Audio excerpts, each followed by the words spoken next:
Good morning बच्चों, good morning, very very good morning. आओ बच्चों अपनी वोकैब इम्प्रूव करते हैं। ठीक है, तो यहाँ पर मैं आपको इंग्लिश टू इंग्लिश डिक्शनरी में से करवा रहा हूँ और यही एक तरीका है कि आप जो है आप मतलब ये बेस्ट तरीक़ों में से एक है कि आपकी इंग्लिश इम्प्रूव हो जाएगी। हिंदी टू इंग्लिश में नहीं होती, आपको हमेशा इंग्लिश टू हिंदी ही करना चाहिए। अच्छा देखो, एब्जेक्ट का मतलब क्या होता है? एब्जेक्ट पहली बात तो एक विशेषण है, एडजेक्टिव है और उसका मतलब होता है बहुत बुरा एब्जेक्ट। ठीक है, एब्जेक्ट उच्चारण देख लिए, एब्जेक्ट। तो इसमें कैसे यूज़ करोगे आप? जैसे एब्जेक्ट पॉवर्टी, बहुत मतलब भयंकर गरीबी। अच्छा, एब्जेक्ट कंडीशंस, एब्जेक्ट कंडीशंस मैं आपको बता रहा हूँ कहाँ कहाँ यूज़ होगा। एब्जेक्ट कंडीशंस कैसी कंडीशंस हो गई? जैसे गरीब लोग नहीं रहते, बहुत गंदे नाले के पास रह रहे हैं मतलब। ठीक है, ओके। तो abject, abject condition, abject poverty मतलब बहुत बुरा जो होता है। ठीक है, अच्छा आगे कहता है मेकिंग यू, सेकंड मीनिंग है making you feel ashamed. Okay, तो जिससे आपको शर्म आए। जैसे कोई आदमी है पैर पकड़ के माफ़ी मांग रहा है मतलब बुरी तरह से, तो एब्जेक्ट एपोलॉजी। क्या? एब्जेक्ट एपोलॉजी, एब्जेक्ट एपोलॉजी मतलब एपोलॉजी माफ़ी।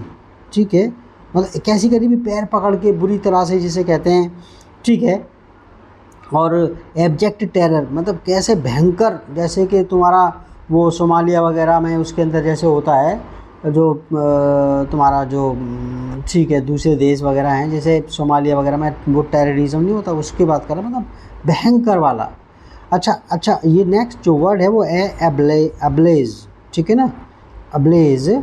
अब्लेज का मतलब है पहला तो ऑन फायर, जिसमें आग लगी हुई है। जैसे ठीक है, तो आप कहोगे द हाउस, द आपने कहा जैसे हाउस वॉज अब्लेज। ठीक है, घर में आग लगी हुई थी, वॉज अब्लेज, घर में आग लगी हुई थी। ठीक है, ओके। 30 या फिर ठीक है आगे, जैसे 30 hectares of trees were ablaze, जो 30 हेक्टेयर जो पेड़ थे उसमें जगह में लगे हुए थे, वर अब्लेज उनमें आग लग गई या आग लगी हुई थी। ठीक है, ओके।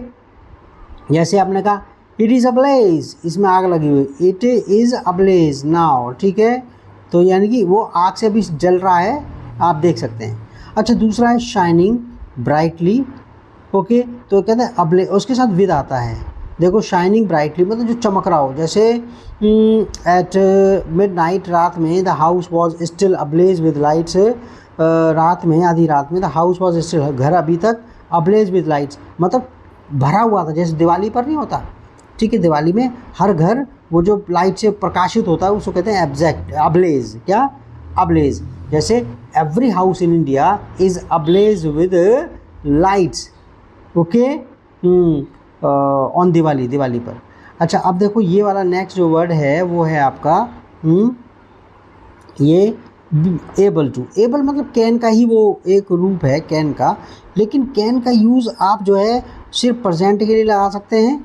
ठीक है, लेकिन आप विल के साथ वगैरह आप इसका ही इस्तेमाल करोगे, एबल का, एबल का। ठीक है, ओके, एबल का इस्तेमाल करोगे आप, क्योंकि आप दूसरे मॉडल वर्ब के साथ आप कैन नहीं लगा सकते, लेकिन विल का यूज़ करके आप इसको लगा दोगे। देखो मैं आपको जैसे बताऊं। अच्छा देखो, जो आपने कहा कि मैं जो है देखो to be able to do something मतलब कुछ करने में योग्य होना, to be capable of something और have the chance to do something.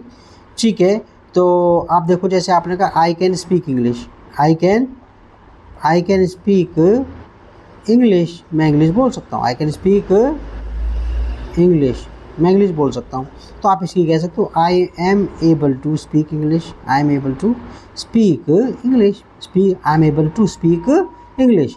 तो आप यहाँ, लेकिन आपको ध्यान करना है कि ये जो है ना ये पुरानी इंग्लिश है, आप ये हर जगह नहीं बोलोगे कि I am able to speak English. लेकिन जब भी लेकिन आप दूसरा मॉडल वर्ब लगाओगे तो आप एबल का ही इस्तेमाल करोगे। जैसे you will be able to, क्या? You will be able to speak English, आप इंग्लिश बोल पाओगे। You will be able to speak English. ठीक है, आप इंग्लिश बोल पाओगे। अच्छा, ये आपके पास हो गया। तो यहाँ पर आपका मैंने कहा मे के साथ भी लग सकता है जो कैन का जो इस्तेमाल है। ठीक है, ओके। जैसे you may be able to speak English, शायद आप, ये तो सब शायद मतलब के लिए होता है, ठीक है ना। ओके, तो कहता है you may be able to speak English, आप शायद इंग्लिश बोल पाओगे, ठीक है। अच्छा, तो और पास्ट के लिए जब वर लगता है, जैसे वॉज वर मतलब मैं कर पाया, वॉज वर और टू, ठीक है। कैन का प्रयोग कभी भी, कुड का प्रयोग कभी भी नहीं, ये कर पाया बस कर सकता था निकलता है, लेकिन यहाँ पर आपका वॉज वर एबल टू मतलब कर पाया।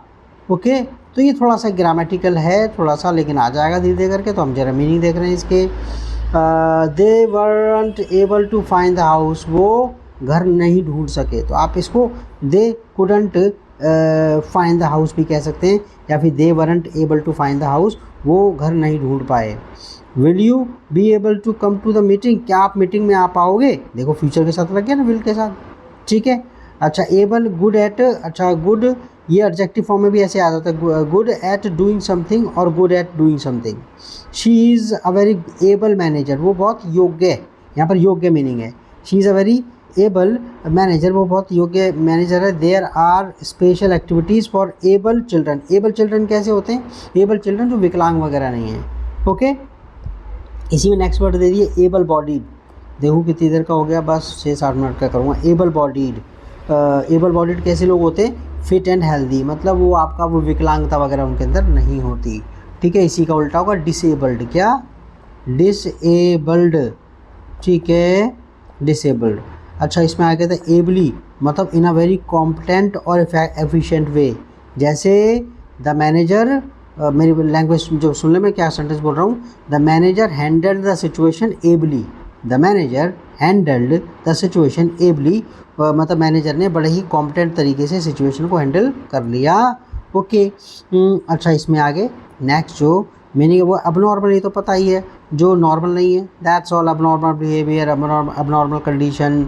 अच्छा, ये देखो ये मेडिकल का वर्ड है, अबनॉर्मलिटी मतलब ठीक है, जैसे ये तो नाउन फॉर्म में हो गया, the state of being abnormal, लेकिन ये जो मीनिंग है मतलब अबनॉर्मलिटी मतलब नॉर्मल ना होने की कंडीशन जो है, शर्त, वो जो अवस्था है, समथिंग विच इज़ अबनॉर्मल, ये जो मीनिंग है गौर से देखना, समथिंग विच इज़ अबनॉर्मल मतलब कोई एक चीज़, जैसे कि किसी का व्यवहार है, ठीक है, जैसे डॉक्टर चेकअप कर रहे हैं किसी का, तो पेट के अंदर कुछ अजीब सा मिलता है, तो वो कहेंगे अबनॉर्मलिटी है इसके पेट में, ठीक है, कुछ गड़बड़ है, तो गड़बड़ के लिए आप इसके लिए यूज़ कर सकते हैं। अच्छा, अबॉर्ड का मतलब क्या होता है, अबॉर्ड का मतलब होता है जैसे कि आप ऑन अ शिप और व्हीकल, जब आप किसी बस या ट्रक वगैरह में, जहाज़ में, ट्रेन में, ठीक है, तो आप अबॉर्ड यूज़ करते हैं। ओके, आपका जैसे द पैसेंजर्स वेंट अब्रॉड मतलब चढ़ गए, the Queen Elizabeth at 10 PM पर।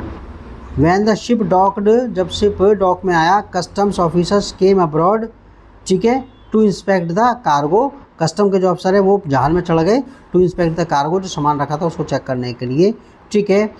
तो ओके, अबॉर्ड, क्या अबॉर्ड कहता है, एवरीबडी अबॉर्ड, चलो सारे के सारे चढ़ जाओ। ओके, ही वॉज अबॉर्ड मतलब कि वो ट्रेन में था, जहाज में था, जो भी है, ठीक है, ही वॉज अबॉर्ड। अच्छा, आगे कहता है अबोर्ड पुरानी इंग्लिश है, the place where someone lives, जैसे कविताओं में होता है निवास स्थान, जैसे परियों का, ठीक है, या जो भी कवि जो अपनी कल्पना में घर, ठीक है, तो काल्पनिक मतलब लिटरेरी मीनिंग मतलब कि तुम्हारा जो साहित्य में वगैरह में मिलता है। अच्छा, ये देख लेना, फ्रेज देखो, ऑफ नो फिक्स्ड अबोर्ड,